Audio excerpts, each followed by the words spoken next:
Welcome to Season 5 of the Long-Winded One podcast.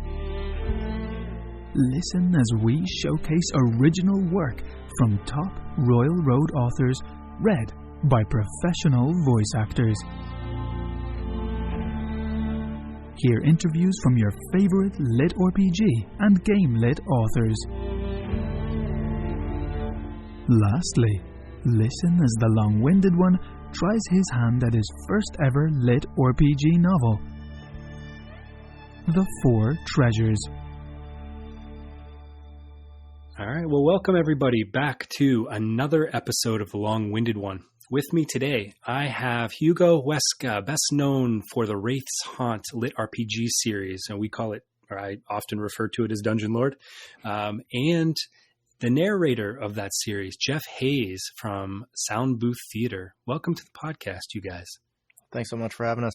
Thank you for having us. Absolutely. I want to try to keep this interesting. And I realize the first question on everybody's podcast is, tell us a little bit about yourself. But I thought we'd mix it up a little bit and maybe have Jeff introduce Hugo and Hugo introduce Jeff. Does that sound okay? Sounds great to me. Sounds great. All right. Well, Jeff, why don't we have you go first and introduce Hugo? Yeah. So for those of you who do not know, Hugo Huesca is a lit RPG author who's pretty much been around since I first heard of the genre, since I first jumped in. I started with Other Life Dreams back in 2015, I think, and Hugo had Rune Universe going at the time. Mm-hmm. So he did okay with that, but it was Dungeon Lord that really got people's attention. It became a phenomenon, and for a long time, it was one of our top 3 titles here at Soundbooth Theater. So when Hugo disappeared for a little bit, and after book 4, people have been asking where he's at, where book 5 is. It left us on a kind of a cliffhanger that everybody was dying to know what was happening. And the prodigal son returns. He he just got in touch with us last year, finally. And I am so looking forward to his triumphant return.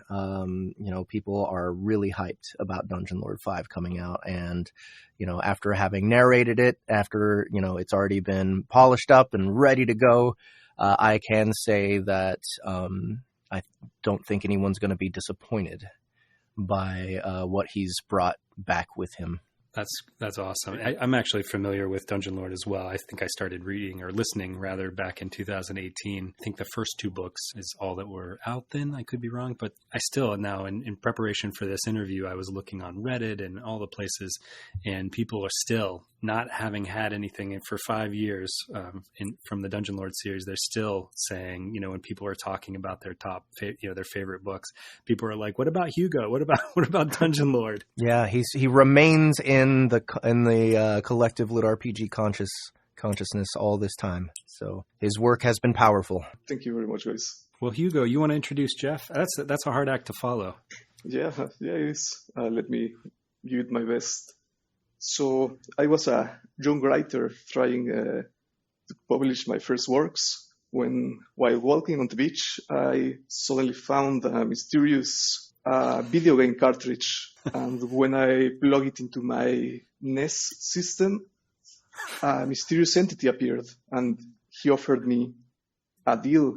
In exchange for great narrating power, he would put me in contact with a mighty audiobook wizard by the name of Jeff Hayes. Oh. Yeah, when we met, Jeff, I think you had a bit more experience than I did in the publishing side of things. Even then, since then you have grown exponentially. I think you even have your own publishing application.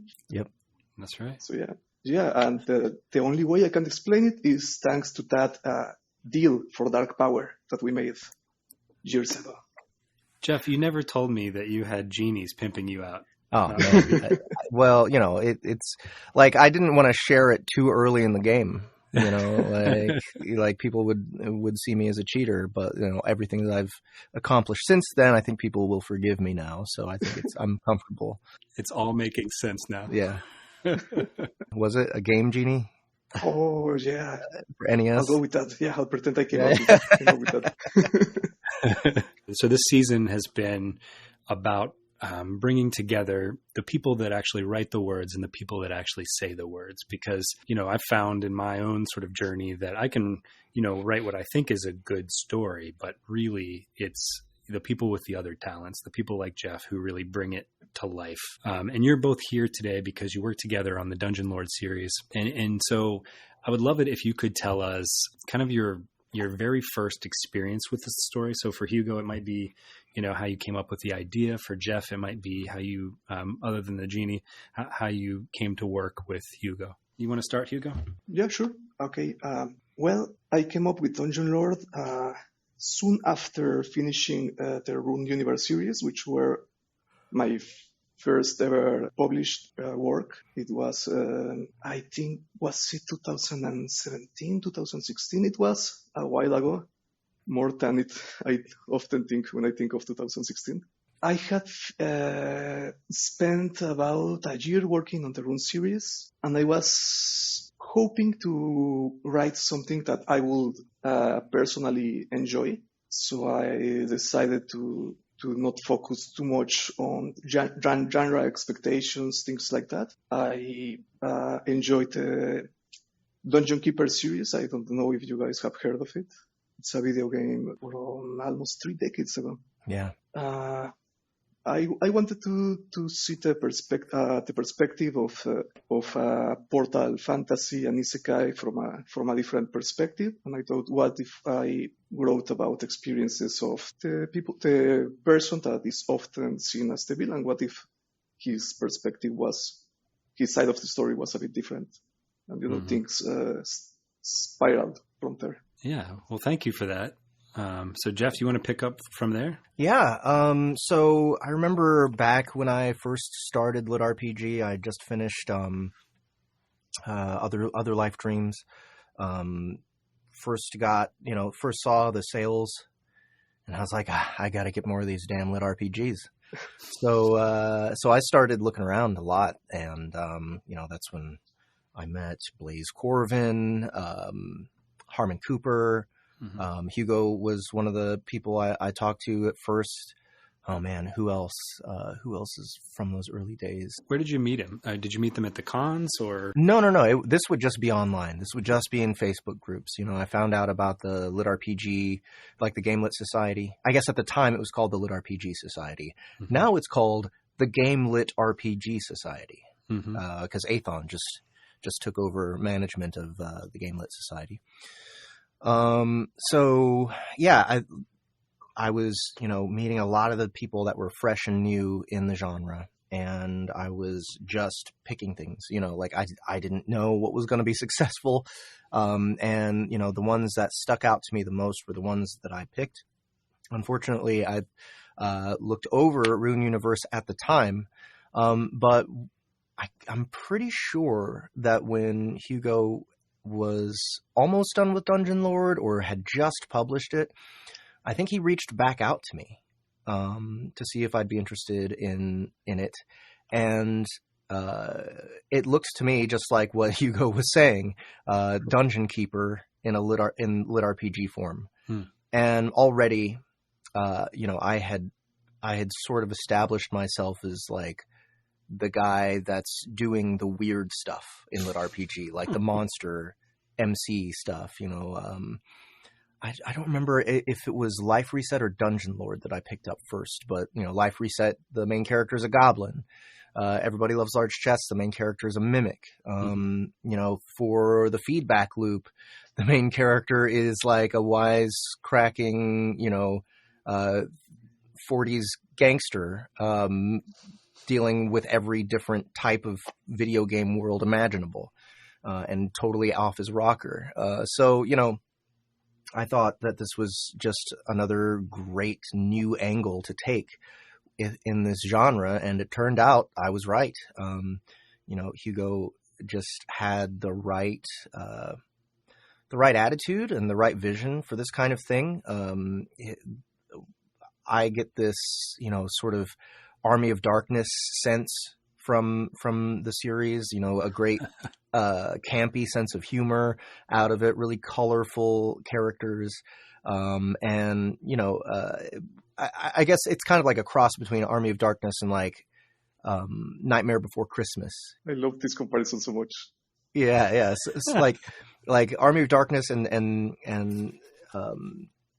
Nightmare Before Christmas, because there's sort of like this punny, like, oh, we're evil kind of representation of the bad guy characters that the main character is commanding, to a point where it's like they're Halloweeny, and I just think it's a great blend. And Army of Darkness, Nightmare Before Christmas, those are very formative pieces of media for my brain. I grew up on that stuff, so it just fit like a glove. And this was also one of the first Dungeon Lord, was also the second audiobook that I had Annie Ellicott do voices for. This was back when I first brought her in. It was just to play some characters in one of Harmon Cooper's new series called The Last Warrior of Unagaya. Mm-hmm. And I was like, okay, let's experiment with having a female do the main characters, the main female characters in this book. And she was going to go home, like she had stayed with me for a little bit just to do those voices, because she didn't have any gear. She didn't have any recording gear or a booth or anything. She wasn't set up for voice acting because she hadn't really pursued that career until I approached her. So, I had her over and I was directing her and all that. So she was about to leave, and I was like, you know what though? Let's try some really out there stuff. I have Dungeon Lord here. If it doesn't work, it doesn't work. But we have a little girl. We have a little girl who's actually a giant cockroach. And we have, a spider queen. Oh, she does that well. Yeah, let's see what you can do with these out there characters. And boy, did she deliver. So that Dungeon Lord will always have a special place in my heart. Specifically, that having so much fun with Annie and, directing her while she was in my booth and us just cracking up like nonstop while we were working on this book. So, So I had a question about Annie. So that first Dungeon Lord book, she did a couple of voices, and then from I think book 2 on, she has done all of the female voices. Is that right? Yeah, that's right. Yeah. And it's because she did have such a limited time to stay with me for that first book that I didn't decide to just give her the rest of the characters at the moment. Both the Spider Queen and Laurel, right? The first Spider Queen was Amphiris. That was Laurel's mother. Oh, Laurel's a new one. That's right. Amphiris was the first one. And then what's the name of the cockroach? The Mind Rod? Yeah. Though those characters were prominent in that they had a huge effect on the story, they didn't have a lot of lines. Mm-hmm. So it was relatively easy to get both of those characters knocked out in a day. But the other female characters are very important in the story, especially Kess and Levi. Those two characters are vital to the story. And, I thought they were fun characters to perform, don't get me wrong. But after doing the other two, doing the Spider Queen and the cockroach, I was convinced that Annie would do a better job with the rest of the female cast, and I was totally right. So, one thing that audiobook listeners don't really like is when you recast the narrator.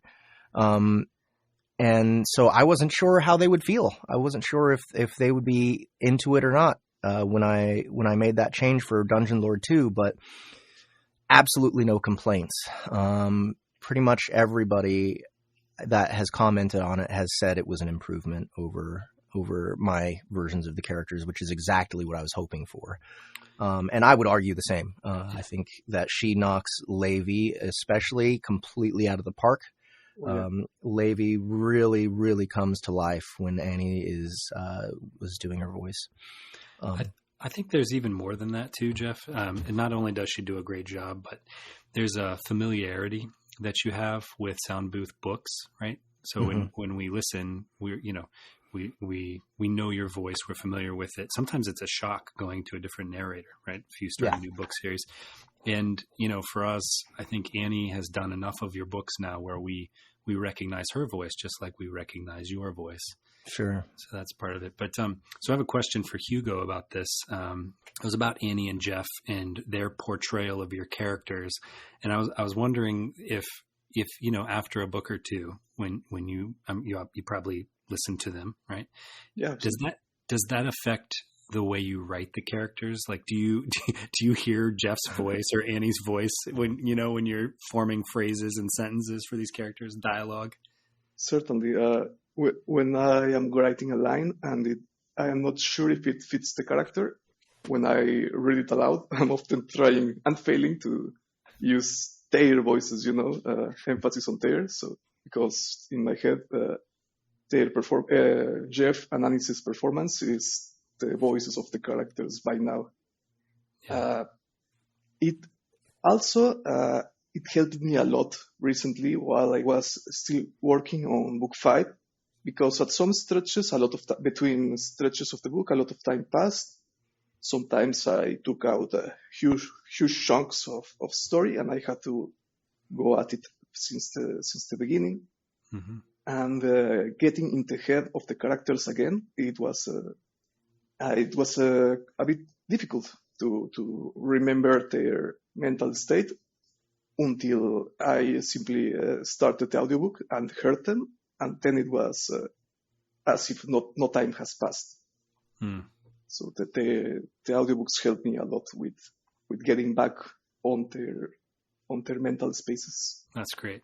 Yeah, and we're gonna talk a little bit about that time that had passed between book 4 and 5. But before we do that, I wanted to ask, we've talked a lot about these characters already, but for somebody who may not have read Dungeon Lord, could you maybe give us like a 10,000-foot view of what it's about, as much of the story as you're willing to give out without spoiling it too much? Okay, yeah. Ed is a programmer back on Earth, down on his log. He has certain personality traits that make him a perfect match for entities of a different world called Ivalis. He's a gamer, and Ivalis has a deterministic kind of magic system. So gamers make for perfect champions, so to say, or maybe tools from another perspective for the powers that be there in Ivalis. So he makes a deal with these dark entities, and he is transported to the world of Ivalis as a dungeon lord, or a baby big bad, if you want to see it that way. He has to earn his skills and cultivate his new powers. He, however, has no intention to use them in the way these entities want. However, there is a bit of a philosophical debate, maybe, between him and the entities, who merely think that just by using this power, just by exerting his influence over the world, the cause of the dark is going to advance no matter what. Mm-hmm. And this conflict is what follows from what stems the entire series going forward. Do you mind if I ask if you were a comic book reader? Not much, but I have read comics. Yeah, well, I get like a very much like obviously a Faust, but like a Ghost Rider. Was it Spawn? I love Spawn. I was curious about that when I restarted the series. I started thinking, I wonder if he read any of those comics. Yeah, certainly. I loved Spawn. The HBO series was great. I even liked the movie, which is it's different. It's campy, but it's lovely example of 90s movies. It's terrible, but I love it. Yeah. Well, all right. So I know I've talked with Jeff, and he was very excited to have you come on here to tell your story. And what I mean by that is the last Dungeon Lord book came out in, I think, 2019. That was book 4. So it's been 5 years since we've been graced with a Dungeon Lord book. And I'm wondering if you can tell us what you've been up to since then. Yeah, sure, absolutely. Well, yeah, it's been a while from my perspective.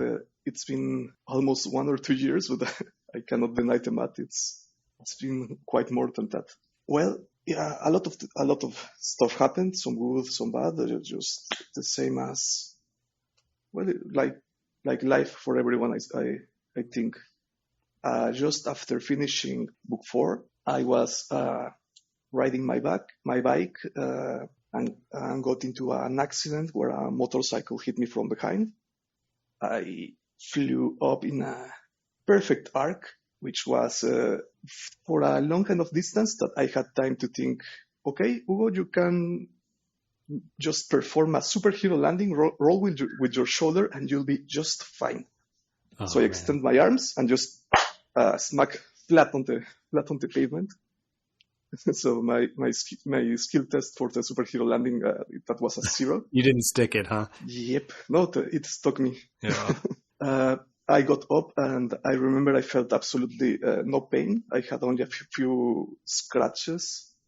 So myself and a policeman, we helped the lady on the motorcycle get up. She left, and I stumbled back home. And then, a few hours later, it started to hurt. My hands began growing like boxing gloves. Oh. And I was absolutely unable to move them.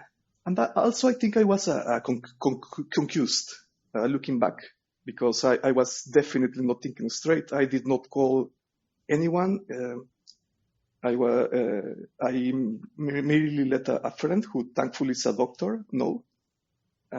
I said something like, I was in an accident, but don't worry, I'm fine. So he, nevertheless, knowing me, came to check up, a few hours later, and he says he found me in my dark living room watching a TV that was not showing any channels. It was just static. Oh boy, like Poltergeist. Yeah, exactly. So yeah, he helped me. Well, he said your hands are dislocated. Which part of your hand? The wrists. Oh my gosh. Yeah, so he opened them back together. The inflammation subsided, but I was unable to move either of them for a long time. It was like at least a month without any movement, or just a slight movement. Then they slowly recovered, steadily, but also very, very slowly. As months went by, I just, fell out of the habits of writing steadily. And I didn't stay in my room, like, watching the TV with no channels on. At least I think so. I hope so. I went out, lived my life with no hands. I met friends, grabbed glasses with my arms. I think there are a few old photos of stuff like that. But yeah, at the same time, I was dealing with, the mental strain of being a writer, someone who communicates with his hands, being also, unable to communicate that way. As my hands recovered, I worked on Dungeon Lord 5, taking my time. Sometimes a month will go by, sometimes even 6 stretches of time like that. And during that period, I really did not want to, be the stereotypical writer who shows up online and says, okay, the book is late, but it will surely come out in a month. and then you miss that mark, and then you miss the next one, and so on. My plan was to show up with the book finished and say, well, here it is. Sorry for being so late. Again, that was maybe, myself being in denial. As I said, I did not spend the entire time sitting on my couch looking at the TV. Sure. I tried to keep active, to do stuff, to heal, maybe to go back on track, try different things, which looking back, that also helped. I have met a lot of people. I did a lot of things, which I believe going forward will probably help add different outlooks to my characters, stuff like that. And years later, at the time was going by, and I just did not acknowledge it. Like, it had been two years. In my head, it had been a couple of months at most. Mm-hmm. So years later, I noticed that my hands had kind of stagnated in their recovery. They were like 80-90% healed. So I thought, well, I need to try something I would never have tried before, maybe a change of pace. So I joined an MMA gym, a local MMA gym, which was something I had never done in my life. I think I took karate at 10 and just collected yellow belts like two or three times. That was my first actual fighting experience. How did you choose? That seems like a strange thing to do for recovery, right? Like if your hands are only 90% working, how did you pick it? You got to beat them up, man. You got to wake them up. Yeah, that was absolutely my thinking. Yeah. As I say, that I was just literally throwing stuff at the wall and seeing what worked. And it was probably, it stemmed more from an emotional or mental side of things also. Like, you are, it's time to acknowledge that we are in a rut.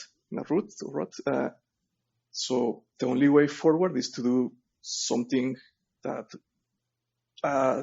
there is absolutely no chance that if you do it, you are still in a rut. I just went with a choice that I will most likely would not have made otherwise. I don't know if that makes any sense. It does. Well, I think the question that everybody wants to know is, are you going to be able to get Jeff into MMA? Oh, I hope so. Oh, man, I'm already in. You're in. We have been training secretly for a month. No. I've started training in my mid-20s, I'd say. So like I haven't been training for a long time, for 4 or 5 years at least. But I used to do jiu-jitsu a lot. I actually went to a 10th Planet gym when I lived in LA for a little bit. No, that's fantastic, man. I did not know. Yeah. So I'm obsessed. I'm like obsessed with combat sports. I fucking love it. I would love to, if I had time, I'd be training and competing, just because it's fun. It's a fun activity. I especially like kickboxing. The jiu-jitsu part I don't like. I don't like grappling. I don't like touching sweaty dudes. It's gross. It's fucking gross. But I love punching. I love the thrill of getting hit. Not like the moment of the hit, but the response in my own body. The "oh, you motherfucker" kind of thing that pumps you up when you get hit. That's something that really thrills me. So I had no idea, Jeff. That's great. Yeah, that's fantastic, man. I did not know either. Now you have to come and train with me. Yeah, absolutely. At some point in the future. 100%. I'm down. I'm hoping to have an MMA gym built in my basement this year. I don't think it's going to happen. Maybe next year. That's one hell of a basement, Jeff. Oh, it is. It's one hell of a basement. Trust me. Jeff's octagon. Yeah. Secret fighting ring. Yeah. Well, so I have another question that's related to Hugo's comeback story here. I'm just wondering, so Jeff, did you know what was going on through all of this? Were you able to get in touch with Hugo? Yeah, it took a second. It took maybe a couple years, but finally we heard from him. And I kept it on the DL, when I found out. I think it was actually his editor, Josiah Davis, that finally got through to him and heard about what happened. So he's the one who informed me. I stayed quiet in public about it, but I was like, yeah, I don't know. You guys just, you try and contact him. And, meanwhile, I'm hoping for him to come back. Cause Dungeon Lord was, it's still one of my favorite projects, and, it does so well. And people, every few weeks, people, like 2 or 3 people at once, will come ask me, "Hey, where's Hugo? Where's the next Dungeon Lord?" So, I knew that there was still people out there jonesing for it. So, but like knowing what he had gone through, I was also like, man, I hope he's all right. Yeah, give him his space, and not bother him about it too much. So well, Hugo, I understand that you kind of went above and beyond when you decided to sort of get back into the mix. Your fans had been emailing you and messaging you. And am I right to think that you actually went through every single message and responded to people? Oh, yeah. I have read almost every message. I keep finding new ones in different accounts. I have responded so far to about 50% of them.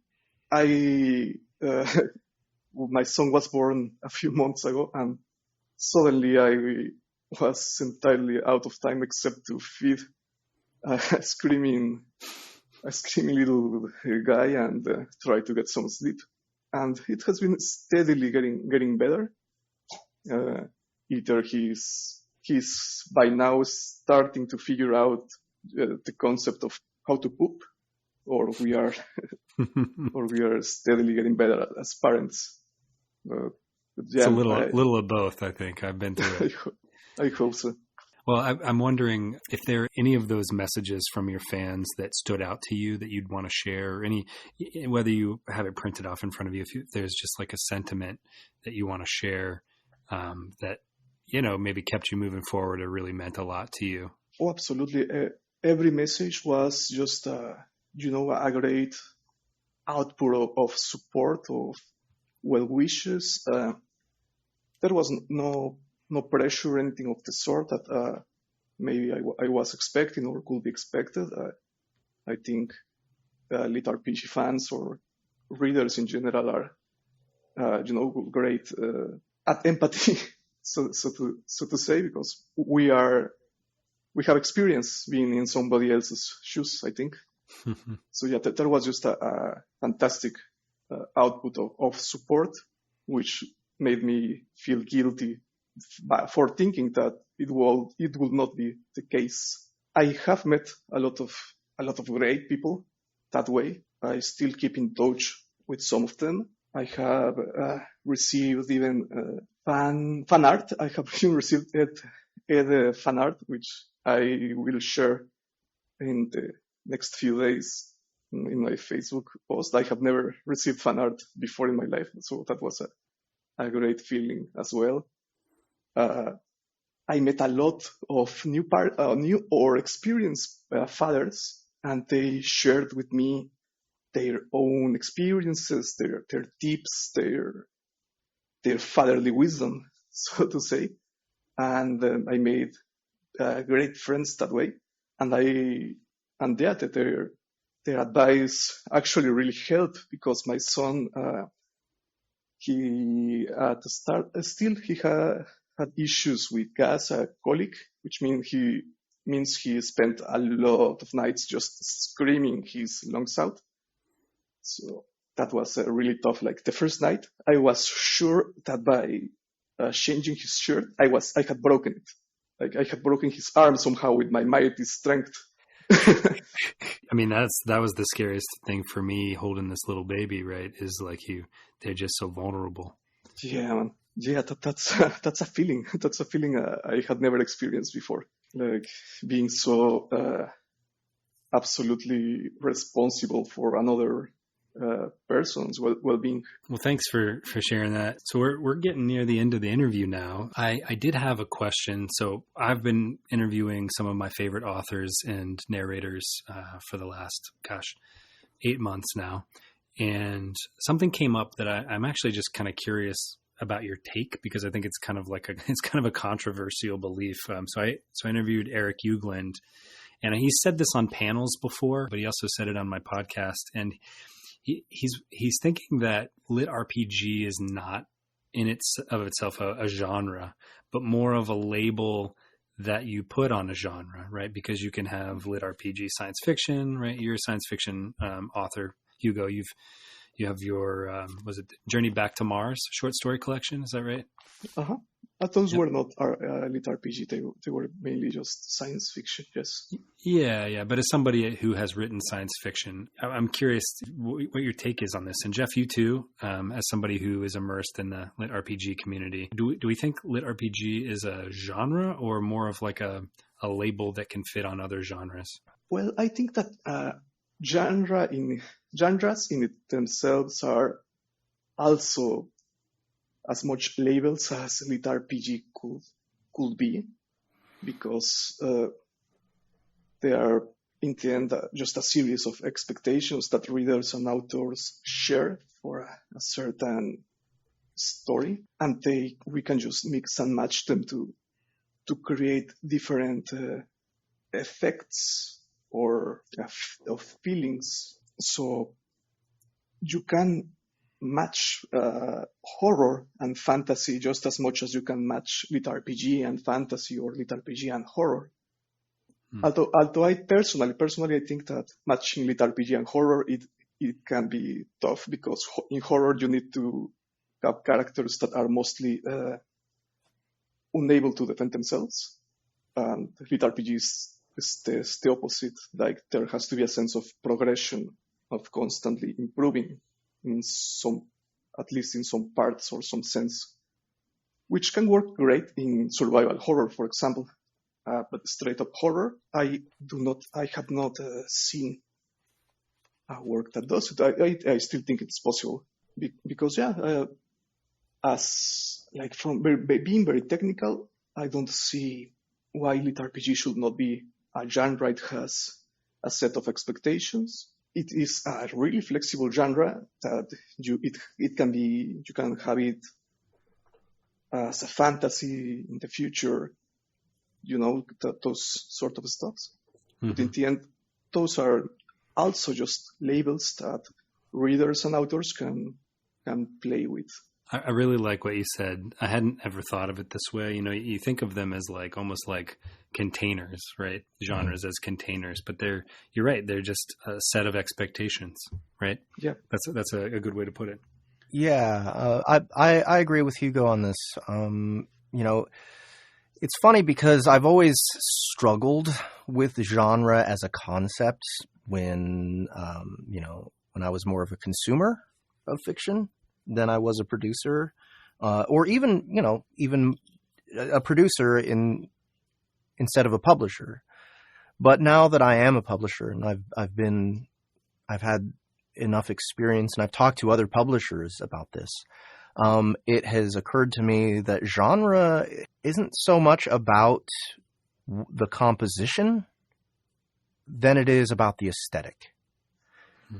Genre is a tool that publishers use to tell readers or, their audience who this particular piece of fiction is for. Mm-hmm. Right? And like you said, there's like expectations that come along with it. There's expectations that come along with the aesthetic. One thing that I've heard about lit RPG is fantasy. It's a sub-genre of fantasy. If you actually take the mechanical ideas of what lit RPG is, well, then you would put it in sci-fi, right? Because most of the time we're dealing with a VR concept or a system of some sort. Yeah, a system of some kind, and the numbers, right, are things that you kind of sit with and calculate with or whatever. But at the end of the day, the most popular lit RPGs out there by far have that fantasy aesthetic. They're in a fantasy video game, right? And that's probably because video games, when we think of RPGs, we think of Dungeons and Dragons. We think of World of Warcraft. You know, the video game, the RPG element of video games pretty much has the fantasy aesthetic really tightly tied to it.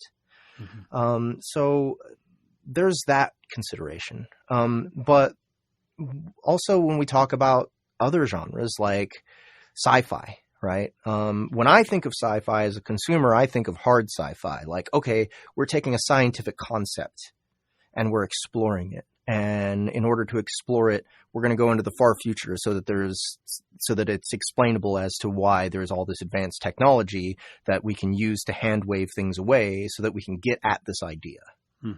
Right? That's what I think of when I think of sci-fi. But what most people think of when they think of sci-fi is space and lasers and aliens, right? Like, I mean, you could call it science fantasy, you could call it science fiction, but that's the picture that pops into people's heads. So a lot of people would consider I think this is a pretty well-worn conversation here, but I think most people, when they think of Star Wars, they think it's sci-fi. But people who are super nerds, who love literature and are more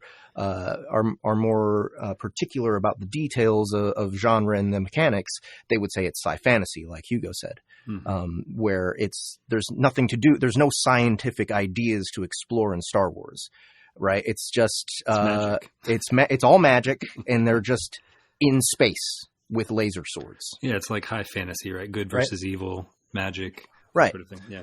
So when it comes to lit RPG, you know, the things that are important when it comes to most of the audience, what most people think of is the numbers, the couching it within game logic. And I think that's really all you need for lit RPG to be a thing. But I also would say that's all you need for any other genre. There's just a few little boxes you need to check.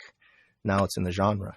I also want to just address what Hugo said about horror, because I think that the way he's thinking about horror is the same way I think about horror, which is, okay, you need that element of fear, right? You need the stakes to be high for the main character, therefore they need to be underpowered and vulnerable to their surroundings. You know, I think, though, that you could classify Dungeon Lord under the horror genre as well. You could call that a fantasy horror lit RPG, in my opinion, because I think that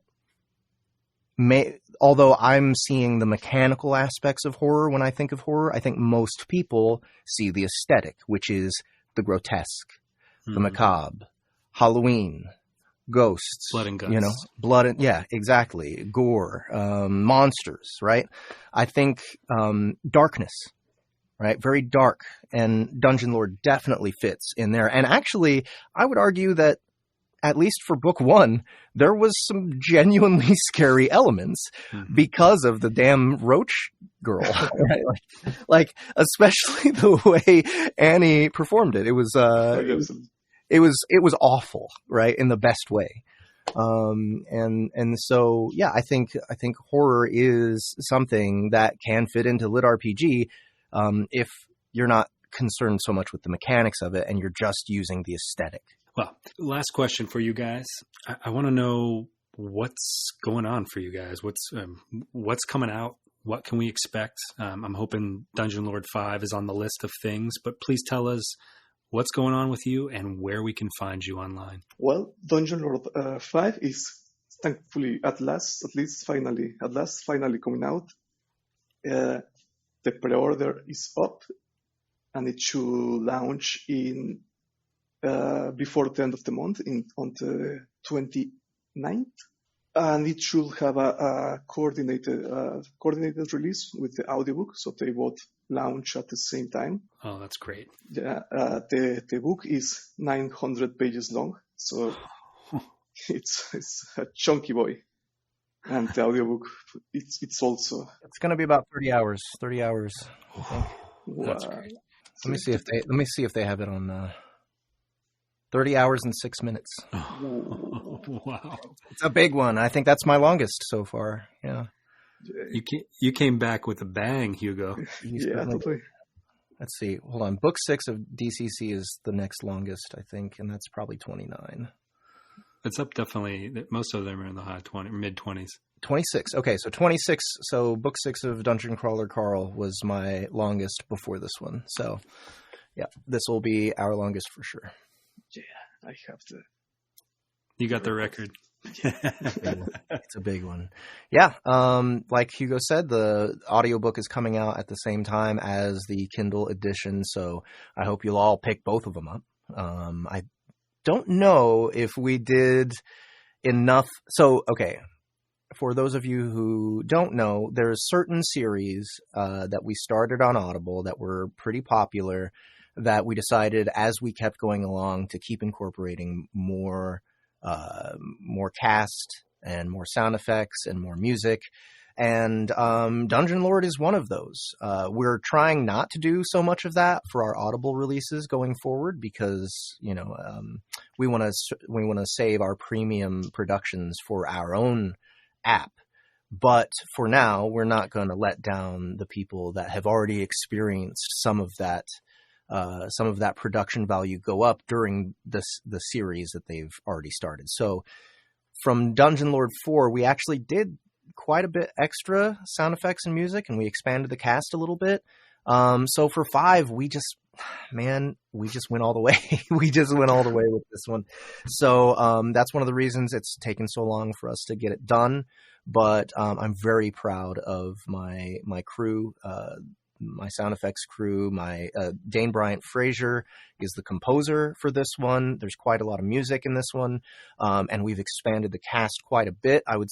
Book 4, we simply added one more actor, Ms. Dory Sachs, who did an excellent job playing Lady Zorander, and who's the succubus? Researcher Ariel, I think. Ariel, that's right. So she had those two characters. She's back as those two characters, but we've also added Ryan Reed, who is one of our more promising new narrators to come out through Soundbooth Theater. Gary Furlong, who's been with us for a very long time, and he's one of my favorite actors to work with. He's absolutely hilarious, and he has so many different dialects he can work with. And let's see. And Lucky Byfleet is taking on quite a few of the female roles as well. So we're 6 deep as far as the cast. We've doubled the cast for Dungeon Lord 5. And oh my God, Hugo, so much war. Like, okay, out of this 30 hours, probably about half of it is war. Yeah. So it is all action. It's hard to write. It's hard to make sound effects for, but we did it. So this is going to be an epic production. I hope you guys really enjoy it as much as I enjoyed narrating it and producing it. I'm really looking forward to more from Hugo.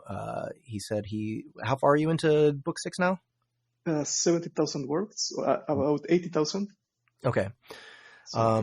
And you said you're only going to go to 240 this time? I think I'll try to keep it not more than 900. Okay. All right.